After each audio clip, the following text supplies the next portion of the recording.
Bonjour à tous et marhaba de cette semaine en Turquie. La semaine dernière, un débat avait agité l'opposition, celle de savoir si le HDP pouvait intégrer un gouvernement dans l'ère post-Erdogan. L'aile nationaliste de l'opposition s'était élevée contre cette possibilité. La même semaine, la candidature de Kılıçdaroğlu avait été critiquée par certains en raison de sa performance dans les sondages, même s'il bat Erdogan dans un éventuel second tour en face-à-face. D'autres candidats de l'opposition semblent mieux placés. Mais certains soulignent une autre raison que d'aucuns ne préfèrent pas évoquer, à savoir l'appartenance de Kılıçdaroğlu à la minorité alevi. Selahattin Demirtaş est revenu sur ces deux questions à l'occasion d'un entretien qu'il a accordé à Mediascope via ses avocats. L'ex-coprésident du HDP Selahattin Demirtaş a répondu aux questions de Ruşen Çakır. Demirtaş, détenu depuis bientôt 6 ans à la prison de haute sécurité d'Edirne, continue d'intervenir dans la vie politique turque en répondant aux questions des journalistes via son avocat. Ses propos sont toujours publiés sur son compte Twitter et certaines de ses déclarations peuvent avoir un effet décisif.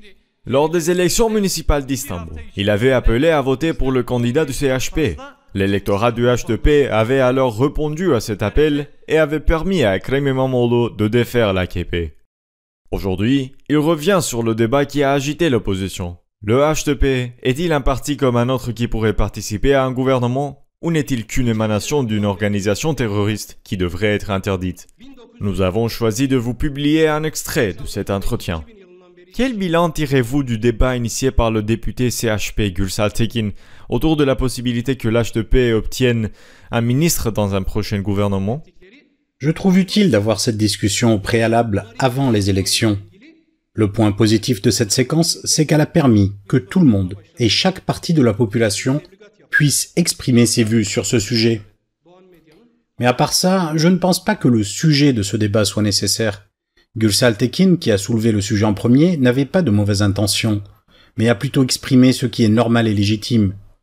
Les principales déclarations problématiques sont celles de ceux qui se sont indignés à l'idée que le HDP puisse diriger un ministère. Le langage qu'ils utilisent est politiquement contraire à l'éthique, offensant et excluant. La course dans laquelle ils se sont engagés pour remporter quelques voix nationalistes a montré le vrai visage de ces personnes. La question, bien sûr, n'est pas un ministère, un poste ou une position. Le vrai problème est que ces gens trouvent normal d'avoir une attitude méprisante pour des millions de Kurdes. J'ai honte pour ces gens-là.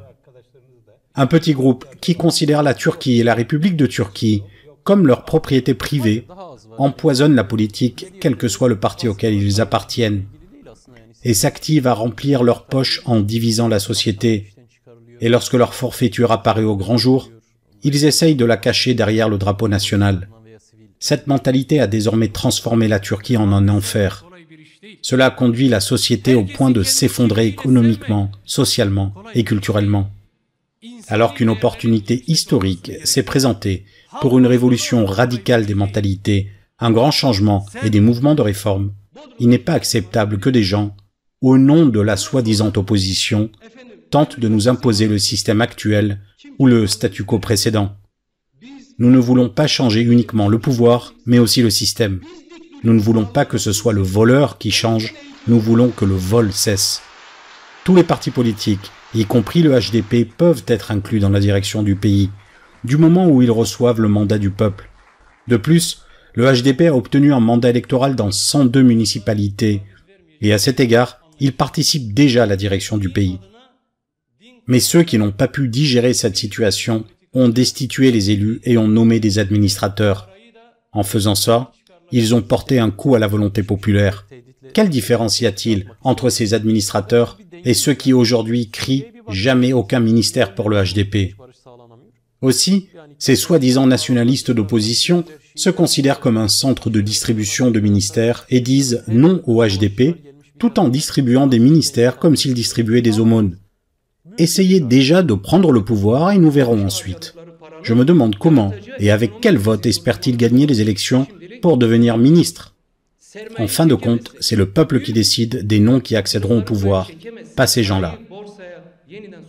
Comment analysez-vous les récentes critiques issues de l'opposition concernant la possible candidature de Kemal Kılıçdaroğlu? Pensez-vous que l'unique raison soit la faible possibilité de victoire, comme ils disent? Il revient à la table des 6 de décider s'il y aura une candidature commune, et si oui, de décider du nom de cette personne. Mais s'ils veulent que leur candidat puisse être soutenu par de larges pans de la société, ils devraient mener des discussions transparentes et publiques avec d'autres segments de la population, y compris le HDP. Le HDP a souligné à plusieurs reprises l'importance de ce processus. Mais ce n'est ni à moi, ni à nous, d'indiquer un nom pour une candidature. Je voudrais en profiter pour dire quelque chose. Je pense que débattre autour de la religion ou de la personne de M. Kılıçdaroğlu est incorrect et injuste vis-à-vis de lui. Par ailleurs, M. Kılıçdaroğlu a ouvertement déclaré ses opinions concernant les problèmes essentiels du pays et apparaît avoir le soutien de plusieurs pans de la société. Dans une société aussi polarisée comme la nôtre, il n'est vraiment pas facile de proposer des solutions à tous ces problèmes et de réussir à réunir autour de soi autant de secteurs de la société. Que personne ne soit dupe sur le haut niveau dans les sondages que peuvent avoir certaines personnes qui n'ont prononcé aucun mot sur les solutions qu'ils envisagent aux problèmes du pays. Lorsqu'ils devront prendre position sur ces sujets, et s'ils sont candidats, ils devront le faire, je ne suis pas sûr que le soutien dont ils bénéficient actuellement dans les sondages se maintiendra. Je ne fais que vous livrer une analyse personnelle. Il ne serait pas correct que je fasse plus de commentaires à ce sujet. Pour Ruşen Çakır, ces propos signifient un soutien de Demirtaş à la candidature de Kılıçdaroğlu. Si Demirtaş est en prison malgré son immunité parlementaire, c'est en raison d'un changement constitutionnel proposé par Erdogan en 2016 qui ouvrait la voie à l'emprisonnement de ses députés. Un changement constitutionnel voté par Kılıçdaroğlu de peur de paraître proche du HDP.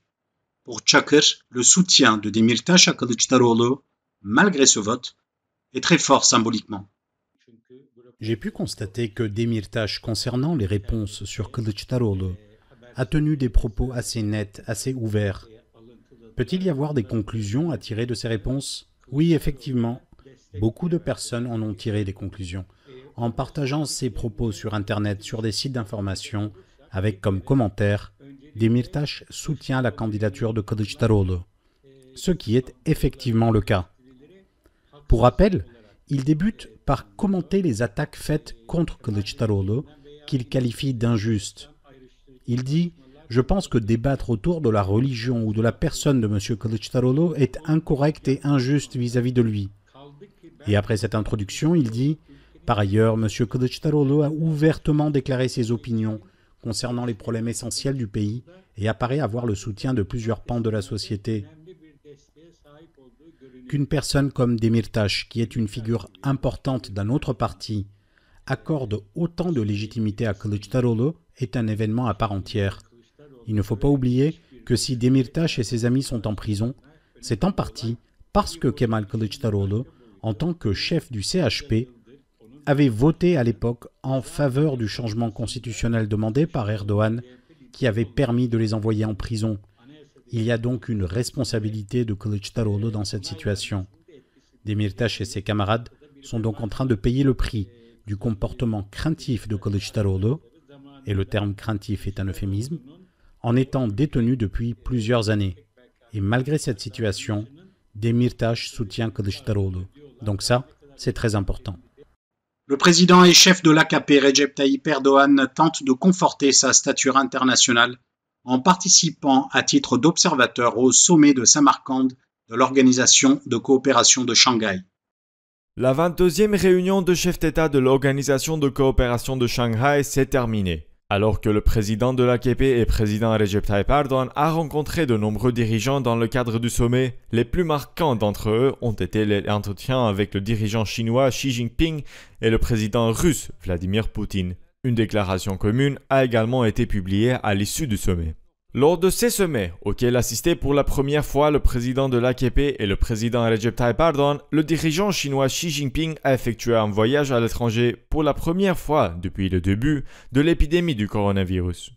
Les dirigeants qui ont assisté au sommet dans la ville de Samarkand en Ouzbékistan étaient les suivants. Le président russe Vladimir Poutine, le président chinois Xi Jinping, le président du Kazakhstan Kassym-Jomart Tokayev, le président de l'Ouzbékistan Shavkat Mirziyoyev, le président du Kyrgyzstan Sadir Japarov, le président du Tadjikistan Emomali Rahman, le Premier ministre du Pakistan Shahbaz Sharif, le Premier ministre de l'Inde Narendra Modi, le président biélorusse Alexander Loukachenko, le président mongol Ukhnagit Khurelsukh, le président iranien Ibrahim Raisi ont invité les dirigeants le président Erdogan, le président turkmène Serdar Berdimuhamedov et le président azerbaïdjanais Ilham Aliyev des pays observateurs.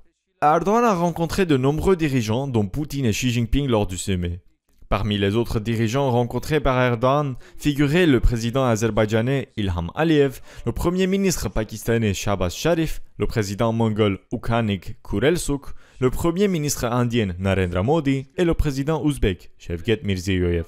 Erdogan et Poutine se rencontraient à huis clos durant environ 40 minutes. Tout en remerciant Erdogan pour sa contribution à l'accord sur les céréales, Poutine a déclaré qu'ils espéraient qu'une partie importante de céréales expédiées d'Ukraine irait vers les pays les plus pauvres, mais que leurs attentes à cet égard ne s'étaient pas réalisées jusqu'à présent. Faisant référence au rôle de la Turquie dans la guerre russo-ukrainienne, Erdogan a déclaré « Grâce à notre statut de partenaire de dialogue depuis 10 ans, ce lieu est devenu l'une des fenêtres sur l'Asie. Nous nous efforçons de régler les conflits en Ukraine par la diplomatie. Nous menons une coopération fructueuse avec l'Organisation des Nations Unies et les parties au point de l'expédition de céréales ukrainiennes au-dessous de la mer Noire. Nous faisons des efforts sincères pour livrer des céréales à ceux qui en ont le plus besoin, en particulier à nos frères et sœurs en Afrique. » Une photo a été largement partagée par les médias pro-AKP où l'on voit Erdogan et ses leaders assis en train de discuter tout sourire. Le journaliste Ismail Saymaz a commenté « Dans cette photo, le pays le plus démocratique est la Turquie. Ça pose le cadre quand même. » Mais pour Abdülkadir Selvi, farouche défenseur d'Erdogan dans les colonnes du journal Hürriyet, cette photo devrait inspirer la fierté à tout citoyen de Turquie. Selon des propos rapportés par lui, Erdogan aurait aussi déclaré « Dommage que Assad ne soit pas revenu ici. Si c'était le cas, je l'aurais rencontré. » Une manière peut-être de préparer les esprits. Les propos homophobes de plusieurs ministres ont marqué ces 5 dernières années. Désormais, le relais est pris par une myriade d'associations qui prétend défendre la famille. Une manifestation s'est déroulée aujourd'hui à Istanbul.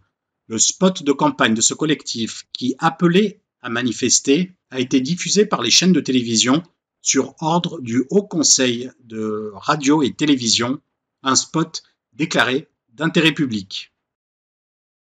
Plus de 150 associations et confréries religieuses organisent aujourd'hui à Istanbul une manifestation contre la propagande LGBT. Le clip de campagne de cette manifestation a été diffusé par les chaînes de télévision nationales sur demande du Haut Conseil de la radio et de la télévision en tant que spot d'intérêt public. Plusieurs associations dénoncent une provocation à la haine. C'est sous le nom de « Grande rencontre pour la famille » que ces organisations entendent dénoncer la propagande LGBT qui est un virus contaminant la Turquie et le monde à l'ère digitale, ainsi que les lobbies impérialistes et universalistes qui veulent détruire l'institution familiale, baisser le nombre de la population et effacer les genres. Menée par les foyers de jeunesse alpérins, une organisation islamiste et nationaliste qui s'est souvent fait connaître pour des faits de violence, la manifestation devrait débuter à 15 h.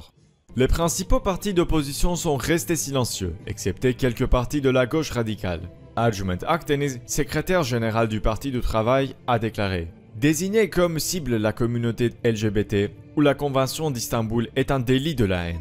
La manifestation planifiée pour ce dimanche est préoccupante et il est inacceptable que le gouvernorat d'Istanbul ait pu la permettre. Le fait que le Haut Conseil de radio et télévision ait classé ce spot comme d'intérêt public, c'est la reconnaissance de ce délit de haine. Que la fraternité gagne et non la haine. Sera Kadıgil du Parti ouvrier de Turquie a quant à elle déclaré « Ceci n'est pas une manifestation, mais un délit de haine.